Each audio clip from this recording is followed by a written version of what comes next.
Good morning, I'm Chitrakar and these are the headlines of the hour. Lumbini Province Chief Minister takes the oath of office and secrecy along with 8 other ministers. Bagmati Province Chief Minister also to be sworn in today. The government remains indifferent towards import of sugar despite dwindling stock. Possible risk of black marketing during the festive season. U.S. Secret Service Director resigns following over a week of harsh criticism for the agency's failure to stop an assassination attempt on Trump. U.S. President Biden thanks the director for her service. And English Premier League winners, Manchester City lose 4-3 to Celtic in the first game of their pre-season tour of the U.S. last night. Lumbini Chief Minister Chitrakar Acharya has been administered the oath of office and secrecy by Province Governor Amit Sechan. 4 province ministers, each from CPN-UML and Nepali Congress, have also been sworn in today. The Chief Minister had been administered the oath of office and secrecy by the Province Governor at his office in Butwal. UML Parliamentary Party Sub-Leader Chitrakar Acharya had been appointed the Chief Minister of Lumbini Province under Sub-Article 2 of Article 168 of the Constitution of Nepal on Monday. He has the support of 56 Provincial Assembly members, including 29 from Nepali Congress and 27 from CPN-UML. Other ministers also has been sworn in today under the request of Chief Minister Acharya, citing share of ministries had yet to be finalized. The ministers have been appointed without portfolio. CPN-UML and Nepali Congress had reached an agreement to allocate 5 ministries each to both the parties. There are 12 ministries in Lumbini. 2 ministries have been kept aside for fringe parties. From UML, Bhumishwar Thakal of Rupandehi, Khem Bahadur Saru of Palpa, Dinesh Panthi of Gulmi and Sita Chaudhary of Dang have been appointed ministers. Likewise, Prachanda Bikram Neupane of Dang, Saroj Thapa of Putan, Bacha Kurmi of Bake and Thanendra Karki of Gulmi have been appointed ministers from Congress. Bagmati Province Chief Minister Bahadur Singh Lama is to take the oath of office and secrecy in a short while. Preparations are being made to expand the 13-member Province Council of Ministers today itself, following the swearing-in ceremony, and that the ministers will also take the oath today. UML Parliamentary Party leader Prakash Shrestha will be allocated Ministry for Agriculture and Livestock. Kiran Thapa will get Ministry of Health and Krishna Silwal will be allocated Ministry of Forest and Environment. Likewise, Sukmaya Tamang will be allocated Ministry of Industry, Commerce, Land and Administration. Aman Maske will get Ministry of Physical Infrastructure, Development, and Prem Bhakta Maharjan is to be allocated Ministry of Labour, Employment and Transport. The ministries to be allocated for ministers from Nepali Congress has yet to be finalized. Congress leaders have said that discussions were underway at the parliamentary party to finalize the ministries. Besides Shrestha, all the other members from UML will be ministers for the first time. Shrestha had served as the Minister for Industry, Commerce, Land and Administration during the Shaligram Jamakatil-led province government. The Commission for the Investigation of Abuse of Authority, CIAA, is a powerful constitutional body. However, the entity has given impunity to political leaders by only probing government officials. The Commission had been taking action against those who implement decisions instead of those who take decisions in cases of policy-level corruption. The CIAA has filed 201 cases at the Special Court in the last fiscal year. Cases were filed against former Chief Secretary Vaikuntha Aryal, secretaries, joint secretaries and public representatives at local levels. The authority had included 1,520 individuals as defendants in cases related to wide-body aircraft procurement, Melamchi drinking water contract, procurement of excise duty sticker, mobile device management system MDMS, procurement of payment gateway, Pashupati Jalahari scandal and government land scam in Jhapa and Kailali. However, CIAA has been unable to proceed investigation of the Terramox procurement case. The CIAA's leniency on these scandals, where political leaderships have also been dragged into, has raised question on the jurisdiction and eligibility of the entity. The corruption watchdog had filed 2 significant cases related to procurement of security printing press and health equipment last year. However, political leaders were given impunity in these cases, where officials, businesspersons and middlemen were included as defendants. Due to this, the general public have started losing confidence on the authority. The demand for sugar increases as the festive season approaches. The government has remained indifferent towards import of sugar despite decreasing amount of stock back home. Due to this, there is a looming threat of scarcity of sugar during the upcoming Dashain and Tihar festivals. Consumers had been compelled to reach the capital from Dhading and Nuwakot amid crisis of sugar last year and queue for hours for only 1 or 2 kilograms of sugar. The consumption of sugar is at its peak during Dashain and Tihar festivals. However, sugar industries back home does not have it in sufficient amount.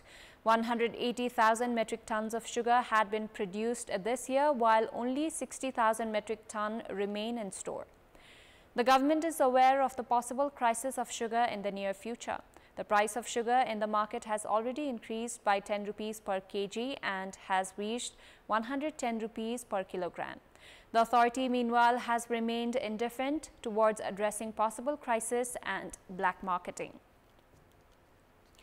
The Ministry of Foreign Affairs has said Nepali students in Bangladesh were safe. Spokesperson of the ministry, Amrit Rai, said that 1,300 students had already been repatriated. Speaking to Kantipur News, spokesperson Rai said that 1,300 Nepali students had been returned home amid escalation of violence in Bangladesh with demands to scrap quotas on government jobs. He said that the Bangladeshi court had already issued a verdict in this regard. Rai also said that the ministry would coordinate with those who want to return home. He said that Nepali student Bipin Joshi, who had been in Hamas's captivity since the Israel-Gaza war began, was also safe. Spokesperson Rai said that diplomatic efforts were being made to rescue him, as the Israeli government had informed that he was safe. In a different context, Rai said that officials of ministries had participated in bilateral meetings held by Prime Minister, ministers and high-ranking officials. He said that all bilateral entities had been corresponded to mandatorily include representatives from the ministry in such meetings.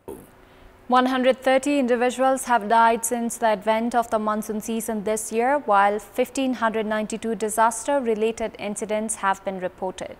Nepal is in the 4th position among countries that are under high risk of effects of climate change, while it is 20th in terms of all types of disasters. However, the country has been bearing massive loss of lives and property due to lackluster preparation for disaster management. Small-scale and marginalized farmers and citizens have already bore a loss of 130 million rupees due to monsoon-related disasters this year. Loss of lives and property is reported during natural disasters, while the government emphasizes search and relief operation following disasters. However, rehabilitation of victims of disasters has remained lethargic. Due to this, victims have remained displaced for years. Damage of infrastructures during monsoon disasters are also reported. Floods have damaged 6 bridges and road sections since 10th of June last month. According to initial speculation, infrastructures worth 400 million rupees have been damaged during this monsoon season. The government has presented at the parliament the data related to damages, deaths and losses caused by disasters. Home Minister Ramesh Lekhak said that 1,592 monsoon-related disasters have been reported this year. 48 individuals have been missing, while 144 others have been injured in these incidents. Likewise, more than 4,000 individuals have been displaced. According to data by the Ministry of Home Affairs, 8,716 monsoon-related disasters have been reported within a decade. 2,671 individuals had died in these incidents, while 654 people had gone missing. Likewise, 88,962 families have been affected. The disasters have completely destroyed 15,804 houses, while 46,443 houses have been partially damaged.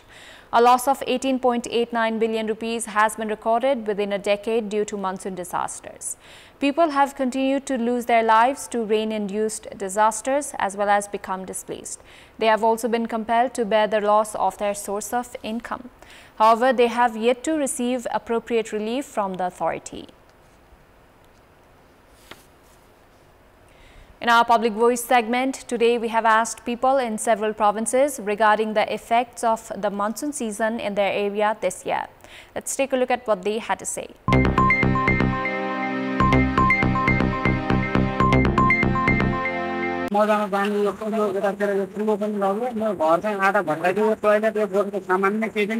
सुँगुर पाठाहरु बगायो अब यता नि यस्तो पोल soul सबै झाल्यो अब घर ढाल्यो गोरकुण्डा देखि उता कराली सम्म पुरै सबैको प्रत्येक परिवारको समथिङ आधा बिगा जति जमिन नदीले कटान गरिसकेको छ ठाउँ ठाउँमा भलहरु माथिबाट बगेर अनि घरको नजिक पनि भलहरु ठुलठुलो आएर घर पनि भत्किने स्थितिमा छ त्यतिका घर बस्ती विस्थापित भइसक्दा पनि अझसम्म केही नहेरेकोमा अलि दुख लाग्छ हामीहरुलाई कच्ची घर थियो त्यही पनि भित्ता बगाएर त्यहाँ बल्ल तल्ल जुगाड गरेर बस्ने बाटो बनाएछौं भलले खोलेर पहिरो गएर बिरामीहरु हिँड्न पनि नसक्ने स्थिति भएको छ 15-20 बिगा जति जमिन महाकाली नदी र साधनी खोलाले कटान गर्दै आएको अवस्था रहेको छ मान्छेहरु पहिरो सैरोमा परेर मरिरहेका छन् माथिबाट ढुङ्गाहरु खस्छन् अनि त्यहाँ सारै दुःख दिइराखेको छ पहिरो दिनकै खसिराखेको छ खानेपानीमा समस्या परेको छ खानेपानीका मुहानहरु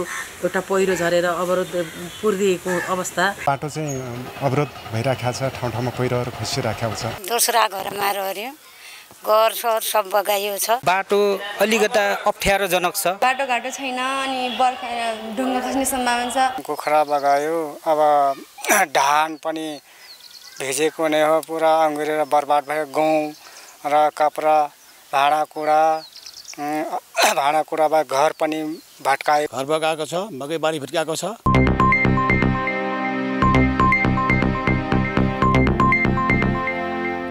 Time now for our segment, Public Pulse, where it texts us with your opinion. Public Pulse.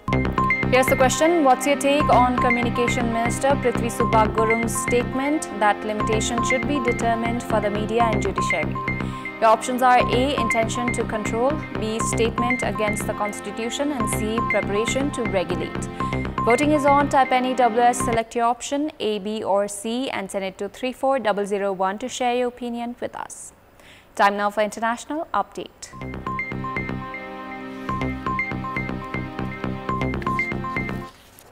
US President Joe Biden thanked Secret Service Director Kimberly Cheatle for her service after she resigned, following over a week of harsh criticism for the agency's failure to stop a would-be assassin from wounding former President Donald Trump during a campaign rally.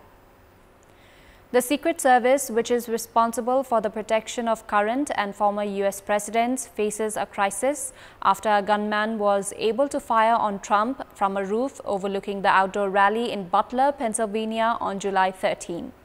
Cheatle faced bipartisan condemnation when she appeared before the House of Representatives Oversight Committee on Monday, declining to answer questions from frustrated lawmakers about the security plan for the rally and how law enforcement responded to the suspicious behavior of the gunman. Several Republican and Democratic lawmakers called on her to resign. Cheatle, who has led the agency since 2022, told lawmakers she took responsibility for the shooting, calling it the largest failure by the Secret Service since then President Ronald Reagan was shot in 1981.